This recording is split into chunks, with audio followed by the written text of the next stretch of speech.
The evening began like any other, with the soft glow of the living room lamp. Illuminating the photographs on the mantel, each frame told a story, a frozen moment in time that now felt distant and foreign. My name is Eleanor, and if you'd asked me a week ago, I would have told you that my life, while imperfect, was steady. But now the ground beneath me feels unstable, as though I'm standing on a precipice unsure of what lies ahead. It all began with a knock at the door. I wasn't expecting anyone, and the rhythmic tapping sent a shiver through me. Pulling my cardigan tight, I opened the door to see my son Alex standing there, his face pale and his eyes clouded with something I couldn't quite place, Mom. He said, his voice barely audible. Can I come in? I stepped aside, concern rising in my chest. Alex wasn't the type to show vulnerability easily at 25. He was independent, strong-willed and fiercely protective of me. It had been just the two of us since his father Richard had walked out nearly a decade ago, leaving behind more questions than answers. We sat in the kitchen, the hum of the refrigerator. The only sound between us. I poured us each a cup of tea, but Alex didn't touch his.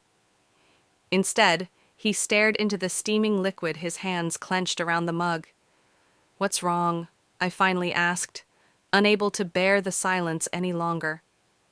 He looked up at me, his eyes filled with an emotion I couldn't name. "I've been thinking about Dad," he said. The mention of Richard's name was like a slap. I hadn't heard it spoken aloud in years, and it brought with it a flood of memories I'd worked hard to bury. "What about him?" I asked cautiously. Alex hesitated, then said, "Do you ever regret staying with him for as long as you did?" His question caught me off guard.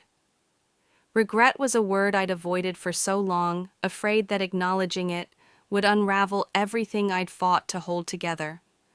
But now, faced with Alex's earnest gaze, I felt compelled to answer honestly.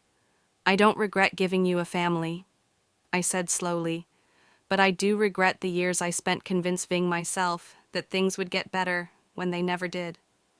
Alex nodded, his expression pained. "I always thought it was my fault," he admitted, "that if I'd been a better son, maybe he would have stayed." "No," I said firmly. Reaching across the table to grasp his hand, "Richard's choices were his own. You were just a child, Alex. None of this was ever your fault." We sat in silence for a while, the weight of the past settling around us like a heavy blanket. Finally, Alex broke the quiet. "I've been having dreams about him." He said about the day he left. My heart clenched. That day was etched in my memory like a scar. Richard's hurried departure, his refusal to meet my eyes, and the way Alex had clung to my leg, crying as his father walked out the door. "What do you dream about?" I asked softly. "It's not always the same," Alex replied. "Sometimes he's angry, sometimes he's just gone. But in every dream, I feel like I'm the one to blame." Tears pricked my eyes, but I blinked them away. "Alex," I said, my voice trembling, "you were never to blame. Your father made his choices, and they had nothing to do with you." That night, after Alex had gone to bed, I found myself unable to sleep. I paced the living room, the moonlight casting long shadows across the floor. My mind was racing, replaying our conversation over and over for so long. I tried to shield Alex from the pain of Richard's abandonment, but now I realized that in doing so, I'd left him to carry that burden alone. The next morning, I resolved to talk to Alex again.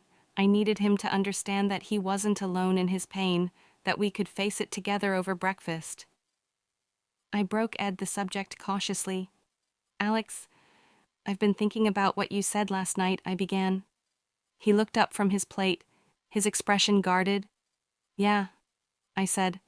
"I think it's time we stopped pretending that everything's okay. We need to talk about what happened, about how it's affected." Both of us, Alex hesitated, then nodded. "Okay," he said. "Where do we start?" We spent the day talking, really talking. We shared memories, some painful, some bittersweet. We cried and laughed, and for the first time in years, I felt a sense of release, as though a weight I hadn't even realized I was carrying had been lifted. But as the sun began to set, a new tension crept into the room. Alex's gaze lingered on me, and I couldn't shake the feeling that there was something he wasn't saying. Finally, he broke the silence. "Mom, there's something else I need to tell you," he said, his voice barely above a whisper.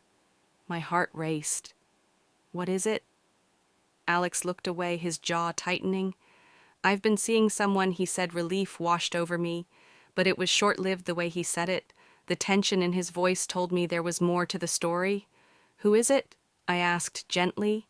He hesitated, then said, "It's someone I work with. Her name's Sarah, but there's a problem." "What kind of problem?" Alex sighed, running a hand through his hair. "She's married." The room seemed to tilt. I stared at Alex, struggling to process his words. "Alex." "No," I said, my voice firm. "You can't do this. You know how much pain infidelity causes." "I know, Mom," he said, his voice cracking, "but it's not that simple. She's unhappy, and I care about her." I shook my head, tears welling up.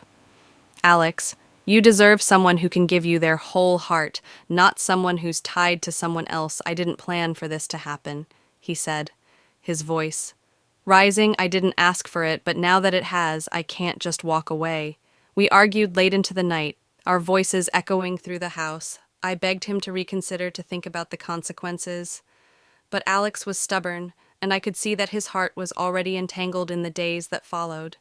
Our relationship grew strained. We spoke less, and when we did, it was clipped and tense.